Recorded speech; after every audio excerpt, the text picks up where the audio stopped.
I think the purple chaos will be the best color of Riftbound Spiritforged expansion. Let's talk about the incredible cards here. And I'm saying this with full chest, even though purple has 16 cards out of 30, so over a half when there are 1 star or 2 stars.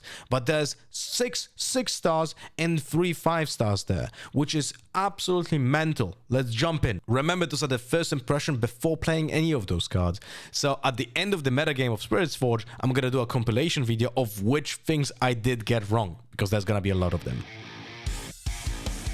Black Market Broker, 3 cost with 3 might. When you play a card from face down, play a gold gear token exhausted. Now essentially, first comes to mind, okay, this is a card for Teemo decks. But if you play a Teemo deck, then essentially you kinda go around the cost of playing hidden cards by the ability of playing hidden cards for 1 resource. So then you don't exactly need the Black Market Broker, and it's like an additional upside that you maybe just don't want to get in the first place, because you would have to sacrifice your slots in the deck for a Black Market Broker in the first place, and he's a 3 drop. If you would be a 2 drop, maybe then we could squeeze him on turn 1 and sustain the cost of playing hidden cards with the power, even though we have the possibility to play 1 and like follow up with a 4 drop. But right here, I don't think it's gonna be playable, so I'm giving him 1 star. Another weird card is Corrupt Enforcer, 3 drop for 1 power cost with 4 might. So he is overstated for his cost. When I move to a battlefield, discard 1. When I win a combat,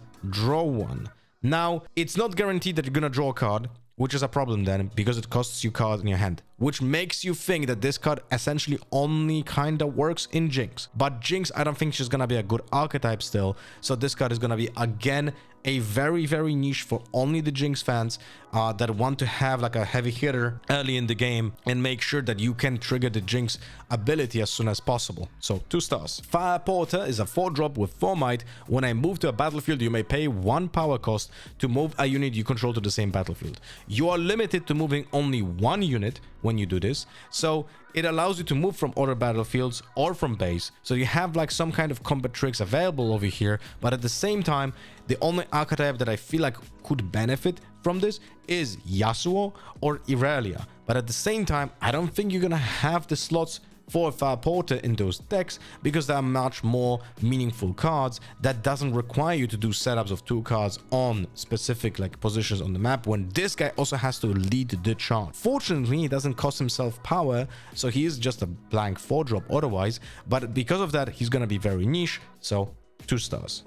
And we're getting all the shit cards at the beginning of the video out, you know? Loyal Pup, 3 mana, 3 might. When you defend at a battlefield, you may move me there. Again, like, you need to defend the battlefield, then you might have this effect. It's like a open bluff. Essentially, if you have a 2 drop, for example, on a battlefield, and you have this guy in your base, then your opponent always has to think, well, if I attack a battlefield, there's an option that this guy will be there and adds +3 might. Potentially, this guy in base essentially says both of my battlefields have +3 might, which is okay, but again, he's a 3 drop. In which deck would like to find a place for him? If this would be a 2 drop now, that would be a little bit better, because you would have the ability to play him first and just like be a blank, or then go back to base and essentially have a secondary function. So as a 3 drop, he only benefits from that when you go first and then go back. You have to survive a turn and go back. Like, it's hard. So 2 stars from me for the Loyal Pup. Another trash card is just a vanilla 6/6 with Weapon Master. I don't think we need to discuss this. Next, Overzealous Fan is a 2 drop with 2 might that I'm rating at 5 stars. When I defend, you may kill me to move an attacking unit to its base. It has a built-in fight or flight that doesn't have to be triggered. It's an open secret, essentially, like an open hidden card in the form of 2 might unit. That's the way you have to think about it, but it's also a vanilla unit that you can play on turn 1, and then by moving it around, getting additional value. In general, I feel like this card just slots into Annie instead of Poros, because it allows you to have control of battlefields and force your opponent to make really inefficient moves towards your battlefield, because Overzealous Fan can always be sacrificed during the defend window, right? Which is before any spells are being cast during combat, which also probably will affect the decision making of your opponent. So they will have to play with more units going to the board where there's Overzealous Fan. What if there's a flash after that and then suddenly doesn't really matter as well? Like, there's a lot of possibilities of how to play with this card, and because of that, alongside the fact that it's a basic 2-drop, makes it incredibly playable. Talking about 2-drops, Treasure Hunter is a 5-star for me. 2-drop with 1 might. When I move, play a gold gear token, Exhausted. Now, you can compare it to Sentry in blue, which also has the same stats, but the effect is Death Knell. You draw a card. To some degree, Treasure Hunter kind of draws a card, but not exactly. It's very hard to compare them directly because it's more like tempo advantage for the Treasure Hunter because you don't lose your resource row that much, right? But the Treasure Hunter can be used multiple times. So for example, when you play Annie, if you play Treasure Hunter in Annie, right? So because the other 2-drop here would also like to be played in Annie, right? So let's assume we play first. We play Treasure Hunter. We then move to our second turn. We have 4 resources. We move with Treasure Hunter to one of the locations. We get a point. We get a gold gear token. Then we play Deckhand. On the other location, we get the second point. We pass. We untap with 3 resources. And now opponent attacks into us. We just flash to the base.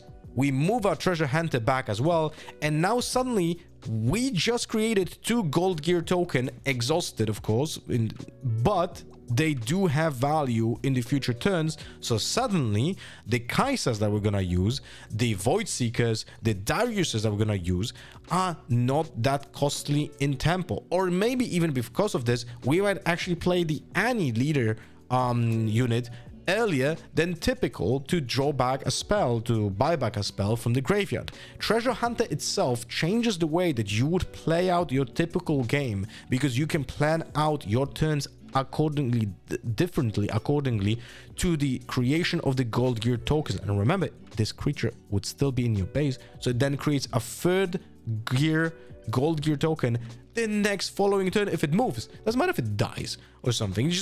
It created the gold gear tokens already. It's an incredible card, and it definitely benefits from decks that will have the easy ability to move it. But even if it just creates 1 gold gear token, I think it's still enough to guarantee to make this star review actually valid. So yeah, fantastic 2-drop. Now we have Ancient Warmonger, a 5-drop with 4 might, accelerate. I have assault equal to the number of enemy units here, which is the battlefield. This is trash. Even if the metagame would be revolving around tokens, like it's just not worth including cards like this. And even if the tokens are like bigger than 1 might, then your assault doesn't even go band for band. So yeah, this is trash. Beast Below is a 7-drop with 2 power, 8 might. When you play me, return another friendly unit and an enemy unit to its owner's hand. Now, historically speaking, in other card games, cards like this are very valuable. Now remember, this also doesn't target yourself, so you can play it on an empty board and bounce an opponent unit only.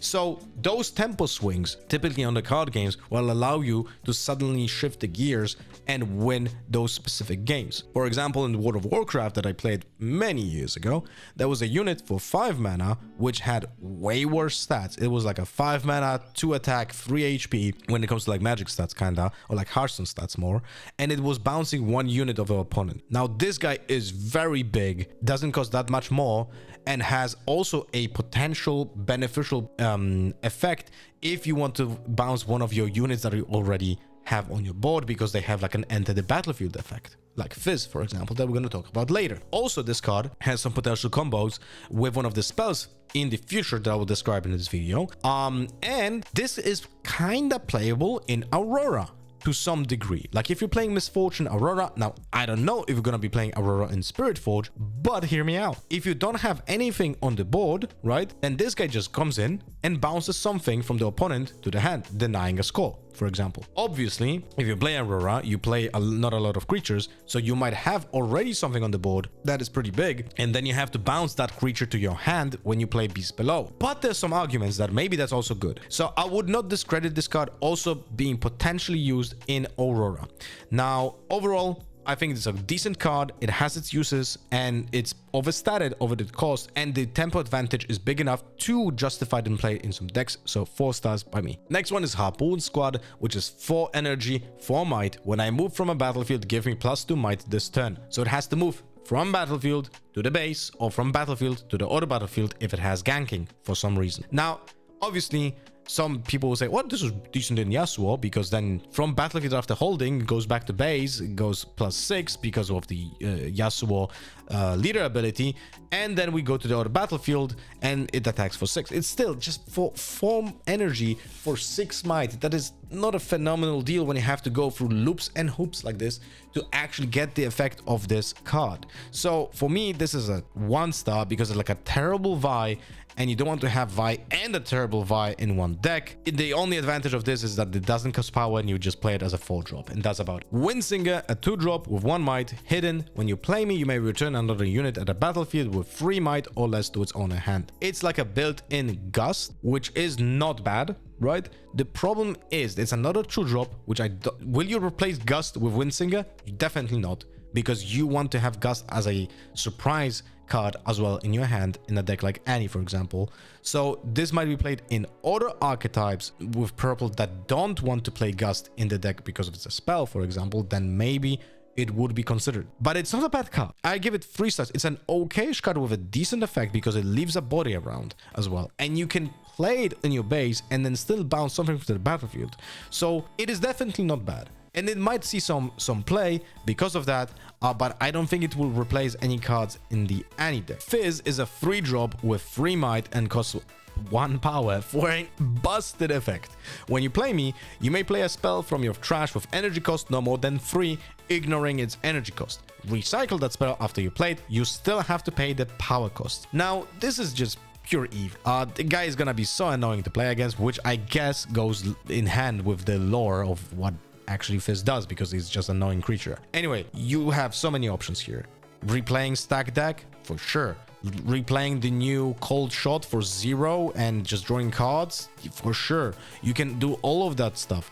You will play with purple red, replaying a projectile that you use on battlefield turn before. Go for it. There's so many options here, like it's incredible. And this guy has an enter the play effect when you play me, right? Which also combos with the new Ezreal signature spell.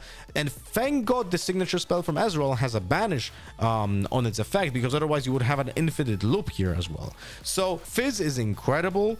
It's a toolbox, and cards like this are always incredibly valuable, and this guy is probably gonna be the most expensive rare of the entire set. So if you are, if you want to play purple, you probably have to get 3 of those. It's just incredible. The value, the flexibility of this card is unparalleled. And then you have other combos with it that we're going to talk about later. If I'm not mistaken, Fizz will also allow you to play the cards that have repeat cost, and then additionally play the repeat cost, even though cumulatively the card would be more expensive than 4, because Fizz should be looking at the base cost. Another trick would be, remember that he can target himself when he's playing a card. So for example, you can play Fizz and then Ride the Wind, and Ride the Wind the Fizz itself. So he enters and goes directly to a location, untaps, scores probably, and goes back to the base. There's so many things you can do with this card. It's incredibly powerful. Irregular Graceful is a 4-drop with 4 might and 1 power cost. Your spells that choose me cost 1 energy less or 1 power less. So equipping gear will cost you less power or less energy in case of if that will be better for you. If you play Irelia herself as a legend, then you can be able to untap her and so on. Like there are some combos over here, but I don't think she's better than the other champion unit Irelia, and she's just okay. That's what I think. She's just more, actually a little bit better than okay. She's a good card, but she's definitely not an awesome card. I feel like she's just a solid 4. The effect is powerful if you play stuff that will benefit from it, and obviously you're gonna play this card in a deck like that. So if you focus more a little bit on, like, for example, gear in an Irelia deck, then this card will be decent. Jar Medada is another card, 5 cost with 2 power, 5 might. When you choose me with a spell, draw 1. Now you have to play with buffs a lot. It has to be with a spell. right? So that's limiting when it comes to what you put in the deck. And then he has to be on the board, and he's a 5-drop. He's very expensive. He's an engine, draw engine. But the problem is, if I read the card properly, then I think this is a symmetrical effect, which means that if your opponent will choose him with a spell, then that opponent was gonna draw a card and not you. So, or maybe, I'll be honest with you, with Riftbound, might be some questionable ways of describing cards. So I don't know how exactly it works, but I think it's trash anyway. All right, let's go. Next one. Sevier, for me, is a 6-star. She's a 4-cost with 1 power and 4 might. Now, after hearing my opinion, I would love to hear your opinion. How many stars would you give to Sevier yourself? So for me, she's a 6-star because she has built-in accelerate that allows her to decks to actually matter. So she enables herself, because if you spend at least 2 power this turn, spend, not get, you have to spend the power cost, right? I have +2 might and have ganking. So she can, for 5 energy and 2 power cost, become a 6-drop, and she will enter ready. So she's gonna be like a mini Darius, but doesn't require you to have 2 cards, which is a big deal. So now you have a card that is essentially a mini Darius a turn earlier in purple, and she can have this effect during an opponent turn as well if you spend the power cost, and she can go between battlefields. That sounds kind of incredible. And if you play Sevier yourself, then she recuperates the cost by creating gold tokens.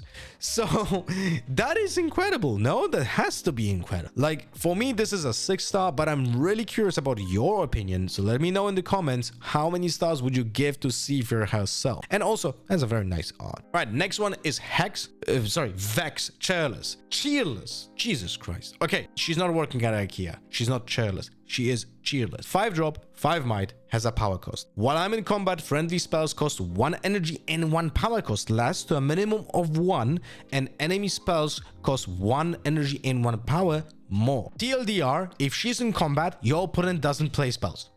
That is the most insane part about this. And I think that alone deserves a 5-star. Think about it this way as well. In orange, there's a unit for 6 that has 5 might, cannot be targeted by spell. This character essentially makes a very similar effect whenever you're in combat, which essentially neuters all the action spells that your opponent would like to use in combat on the show in the showdowns, and Vex kind of shuts all of that down. But also remember that this has an upside for you as well. So you're gonna be able to play the incredibly expensive spells way cheaper. Cold Shot to draw cards suddenly doesn't cost you power. You're gonna pay for the repeat cost, of course, but that's it.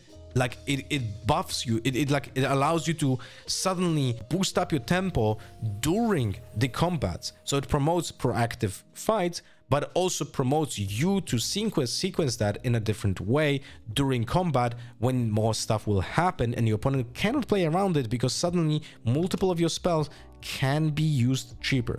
In an Ezreal deck, right? Think about it this way. I don't know why would you play Premonition in an Ezreal deck, but let's say we're playing Premonition in an Ezreal deck. Suddenly we go to combat, and you can play Premonition for 1 energy and 2 power, draw 3 cards. In those 3 cards, you probably have more spells. Suddenly you can play them for just 1 energy and not play power, even though they would require you typically to. Like, Ride the Wind becomes a 1 cost that during combat, right? During combat, it becomes a 1 cost. If something goes wrong and you want to suddenly like go into the other location, let's say Vex is holding a location, holding a battlefield, someone attacks into her, right? And then you go, okay, then now we'll just go to the other battlefield for 1 resource, and I'll conquer there when you're not ready to fight me in the other battlefield. That is incredibly powerful, and it's gonna be maybe hard to squeeze it in like, for example, in any deck right now. But I think she's a 5-star, very close to potentially being 6-star, because it all depends on the other spells that we're gonna get in the future. But she is incredibly good. This is probably gonna be a hot take. The Draven 6-drop with 1 power cost and 6 might, deflect built in. The first time I win a combat each turn, you score 1 point, and when I die in combat, choose an opponent, they score 1 point. I'm giving him 2 stars, which is probably controversial because I see a lot of people actually excited about this card. Now, I do think that he's probably playable maybe only in Yasuo, right? But overall, he has a very big downside. Now, thematically, I think it fits. He is high risk, high reward. In this case, I think it's very, very, very, very high risk and a high reward because you have to do it during combat. If you lose this guy before he wins any combats because of some combat tricks, he gets smoke screened or something, like he suddenly becomes such a penalty for you that you might just lose on this spot. You might win on this spot, you might lose on this spot. And also the problem is that this guy is a 6th drop. And when you play him, you probably don't want to leave him in a base at a 6, you know, because if you open yourself, for example, to any kind of removal like Singularity or Falling Star, then you lose a lot of tempo. But if you want to play him alongside any other cards that will require him to, like, you know, benefit by being ready or like going into a location, you essentially have to have 8. So like Ride the Wind or Yasuo's ability, and then you can be proactive with him to turn when you play him when he's a surprise factor. Now when he's being played like that, probably very good. Problem is it's very telegraphed as well with how you will set up yourself, and like you can play around it by not being in locations, for example, on when the Yasuo goes to 8, right? There's a lot of like not nuisance, but like nuance that was the word, nuance to it. So I think right now I'm giving him 2 stars because he's not only niche but also very, very, very high risk. And I feel like people will turn around him and will say, yeah, he's probably not worth playing because he loses more than he wins. But we'll see. I'm happy to be proven wrong here. This guy, 6 stars. Fuck me. Ezreal Prodigy. 3 cost, 1 power cost, 3 might. When you play me, discard 1, then draw 2. We could stop reading here and he would have 6 stars. Just this would allow him to be incredibly, incredibly good. Just discarding 1, drawing 2, leaving a body on the ground. That is a fantastic deal. Then he has still a line of text. Optional additional cost you pay, cost 1 less energy or 1 power energy less. This not only works also on repeat, but also on accelerate. So suddenly your accelerates will either be, let's say you play purple red, so your Darius suddenly only costs 5 or costs 4 in power, depending on how you want to, you know, benefit from it. If you play Kai'Sa, suddenly she is 4 cost and power, or 5 cost, no power, and she has the accelerate. All the repeat spells, Piercing Light, becomes incredible because now it costs 4 energy, 1 power, and you deal 2 times 4. Like in general, every single card becomes incredible. And remember that this stacks as well, right? So if you have 2 Ezreals, then suddenly you can choose both, for example, right? Or even maybe 2 energy less. That's okay. We have to get a clarification of that, but you could definitely choose one and the other if you have 2 Ezreals. So that's a thing as well, right? And remember that we don't have to play him in Ezreal. We can play him, for example, in Sivir. So when you play Sivir and you go second, you can insta drop him. You get to filter your hand, sculpt your hand. You get a card into the graveyard, which is also an upside in a lot of cases, right? You get the recuperate cost of Sivir getting you a gold token, right? And then in the upcoming turn, you can play Fizz, for which you pay with the gold gear token that generates another guild gear token, and then you can replay a card from your graveyard that you got from Ezreal. Insane. Like this. Now, another bad news, by the way. I think this is gonna be the most expensive card of the entire set. It's gonna be more expensive, most likely, than Time Warp, because the set is gonna be released ahead of regionals in Bologna. And if purple is gonna be played as much as I think it will be, this card is gonna be the most looked card at. So yeah, prepare yourself. This guy is... And now we get Cold Shot, which is a 0 spell with 1 power. It's an action and has a repeat for 1 power. Look at the top 2 cards of your main deck, draw 1 and recycle the other. So for 0 mana, 2 power, you get to draw 2 cards, but you also filter more cards. It's I don't know. Like in an Ezreal deck, you're probably not gonna play it because he draws cards by himself, so maybe you don't need it. But in other purple decks, this is kind of cracked. When you combine it with, of course, Ezreal, Now suddenly you get to play this effect for just 1 power, which is bonkers, right? Then Fizz might replay this from the graveyard. Like, you will get so much card advantage. The only thing you care about is just not losing your resource row. So you have to think about that. But this card, its potential is incredible. It's a 6 stars. There's no way of looking at this card and not thinking this is not a phenomenal card on a verge of being broken even. So also the possibility of, you know, using it once or twice gives you flexibility, even if you don't want to like fully like invest into playing that cold shot with the repeat cost, right? So you have avenues. And also important, this is an action card, right? If this would be only played during your main phase when you're not in combat, it would be much worse. But because it's an action card that you can use during the fights, you can be very surprising with what is happening. Like maybe you will react to a spell that is specifically being played by an opponent, right? I mean, not react, but like play after it, because you need something directly from your deck to answer that situation. So it's phenomenal card. Now we have Temptation, which is a 2 cost with repeat 2 spell, of course, because now we're talking only spells. Move an enemy unit to a location where there's a unit with the same controller. Now I'm giving it 2 stars, but this is very deceptive. This is a sideboard card, I think, that is gonna be incredibly powerful in very specific matchups. Like, for example, you play against an Aurora deck. Suddenly, you can move all those big units that are being played in Aurora into one spot. You can use those units to be pushed into the base, which is, think about it this way, Aurora decks might be forced to even put all the units on one location and never put anything in the base to not be caught by Temptation. Like, again, repeat cost as well, so maybe you will have it cheaper. Maybe for 3 mana you will play this with the effect. There's a lot of like synergy here, and in general, like this card can move from base to location, like to battlefield, so you can use it as an initiation of a combat during your turn by making your opponent move. So it's like a semi-removal, like kind of like a challenge to some degree. No, wait, what I'm talking about. Never mind. It has to be the same controller. Look, never mind. All good. But anyway, still a very good sideboard card, which I think it's gonna find its space in the metagame at some point. So I'm giving it 2 stars, but it's not a bad card. Next spell is 1 cost, Factory Recall, action, return a gear to its owner hand. 1 star, very minimal use. You probably will only want to do that on your own gear when it has like enter the battlefield effects and so on.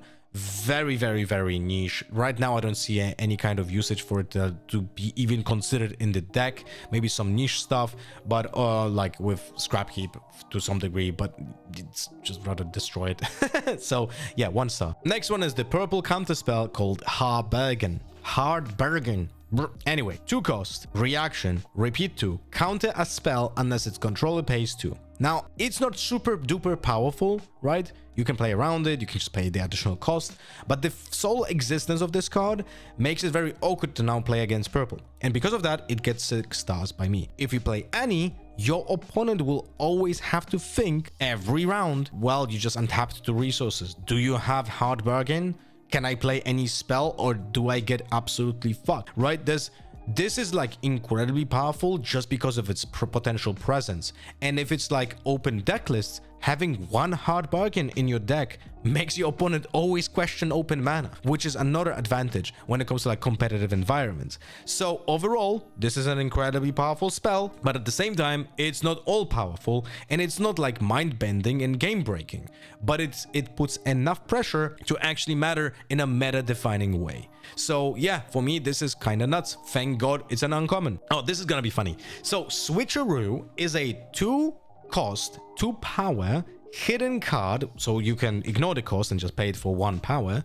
Action, of course, if hidden, then it becomes reaction. Swap the mites of 2 units at the same battlefield this turn. Now, this instantly feels like, oh, it's a Teemo card, which is true, but at the same time, I feel like if you play it as a hidden card, then it's kind of obvious that it's gonna be Switcheroo, and then you have to play around that stuff, right? But I think where Switcheroo is most powerful, because the effect is incredibly powerful, is when this card is being played from hand, when it's an action, when your opponent doesn't expect the hidden card, because the actual surprise is the card hidden in your hand.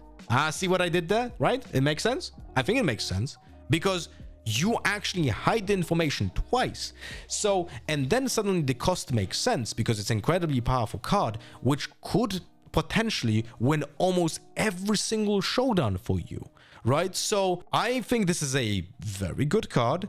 So I'm giving it 4 stars. It's not gonna be super meta defining, I think, in any way, shape, or form, but it might be a powerful one off in a deck. And also remember, this again comes into play. If you have an Azrael, this might cost 1 energy and 2 power, or 2 energy and 1 power. So you can bluff this very easily because of the fact that it is a more expensive spell. So if you have 1 resource open in a showdown, but you have an Azrael, someone has to think about it. This can be a switcher from hand for 1 energy, right? The potential there is really big, and I feel like this is a really nice card to play from hand and not from hidden. But also remember, you can wait, actually, can you play Fizz, play this from the graveyard and hide it? I actually don't know. I have to check it, but we'll see. Probably, but yeah. Downwell is an epic for 8 resources, 8 energy, and then 2 power cost. Return all units and gear to their owner hands. Now that's the spell that I mentioned when I was describing the big fish for 7 resources that bounce a creature, right? Because essentially what you're trying to achieve is like you play Downwell, you bounce everything, reset the board essentially, and then you slam the next turn your big fish that bounces 1 unit from your opponent, which essentially either counteracts his advancement again if he played only 1 unit because it was a big unit, or at least mitigates his rebuy into the map, into the board control because he played multiple units, right? So this is a good card. I don't think we gonna see this kind of archetype instantly being built right now in Spiritforged, but it is an archetype that was played in other card games, and I feel like because Riftbound doesn't have your typical red deck wins, and the closest to that is an Annie deck, right? That's like probably the fastest deck that we're gonna get for quite some time. Downwell might be playable, like those kind of like hard control decks might be playable at some point, although hard control decks, they have very different, like, you know, ways of playing the game. I would consider like a version of Kaisa with 3 Kathian Reigns, 2 Time Orbs, and like Singularities and so on, a hard control deck, even though the creatures are not like for 10 mana, but it's kind of similar approach of playing the deck in a hard controllish way. So I think with Downwell, this might also be that type of deck. And yeah, it's I think it's a playable epic at some point. I'm giving it 4 stars because it's a cool card. Maybe it should have been niche, but then I think it's actually good. You know, it's actually good card. Now we start the last chapter of our video, which is gear. Doran's Ring. It's for 1 energy. When I conquer, discard 1, then draw 1 when equipped, and it gets +1 might. Equip is 1 power. Now I don't think anyone wants to play this. Even if you want to play this in an Annie deck, you probably want to play just 1 piece. You don't want to have too many of those effects. It's kind of funny because effects of this kind, if you have too many of them, it might be counterproductive because those effects are there for sculpting your hand. But suddenly your hand doesn't increase in the amount of cards. So at some point you are in a point where your hand is already very sculpted and you want to keep the cards, but then you have this effect and you're forced to discard and it essentially ruins your hand. So you don't want to have too many of those. But this might be actually maybe a card that you want to play in non-Annie decks as a one-off, like in a Yasuo, or actually in Yasuo. Anyway, probably not in Azrael, probably like in more chunky decks that will benefit from also changing the breakpoint from like 6 to 7, for example, which is a big deal, or like from 8 to 9, that is also a big deal. So yeah, nothing special, just a niche card. Boots of Swiftness costs 3 energy, equipping it costs 1 power, give +2 might, and ganking. There are some combos here, like for example, the Lucian unit that will have Weapon Master can equip this for free and then gets ganking, right? So he can conquer, untap, gank the other battlefield, and still have 5 might and so on. So there are some potential here, but it's gonna be very niche. It's very expensive as well, so I don't think it's gonna be that often used. Yeah, I don't know, man. Like, many people were excited about this card in the beginning, but then when I started thinking about it more, it's very hard to squeeze this in.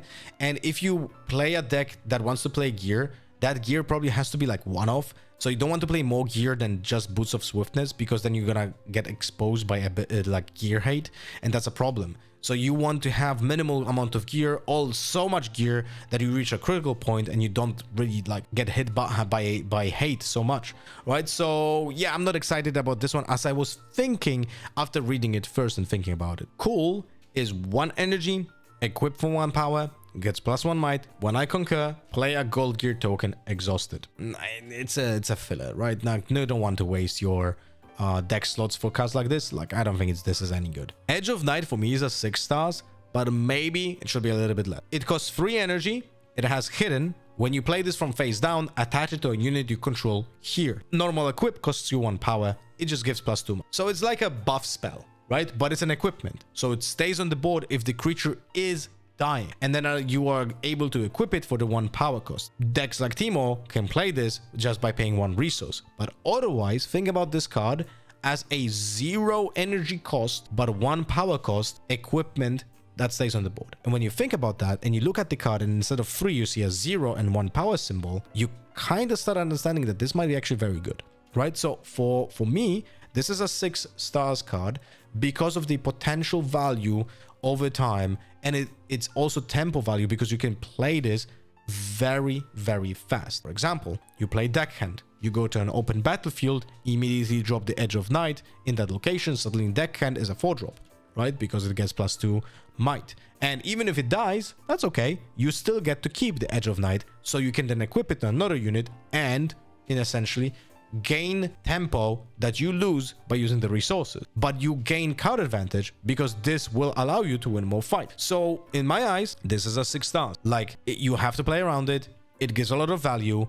And again, if you play gear in a purple deck, like you're probably gonna play a limited amount. So like, for example, in an Irelia deck, I would consider playing this alongside Sterax in some combination, like 1 Sterax for Edge of Night, or maybe 2 Edge of Night, 1 Sterax, or 2 Sterax, like any of those. It can be like 3 to 5 slots essentially between those 2 pieces of equipment, because they are so impactful during combats and change the map, but also stay on the board and get you value. Spirit Wheel is a 2-cost equipment, gear. When you choose a friendly unit, you may pay 1 energy and exhaust this to draw 1. Super hard to evaluate this for me, because in other card games it could be very good, but the problem is with Riftbound, it's like you have to choose a friendly unit. This can be with an ability, this can be with a gear, like equip it and so on.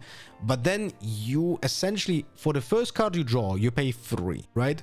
And then you have like a recurring upside of for the next cards to pay 1. So for 2 cards, you essentially pay 4. For 3 cards, you pay 3. So it suddenly becomes really, really good. But how long does this value, go, and how fast you will get this value to actually matter to not lose the tempo of the game? And I feel like because of that, it's gonna be very hard to use this effectively. So for now, I'm giving it 2 stars. I feel like a deck that wants to play this type of card doesn't have the slots, because think about it this way: you have to choose your friendly unit, which means you have to play unit, enough of them to actually benefit from Spirit, but then you need a way of choosing them, which in most decks is gonna be by using spells, which are buffs, right? For example, or by using equipment that equips or chooses or like targets, whatever, right? So that's one thing.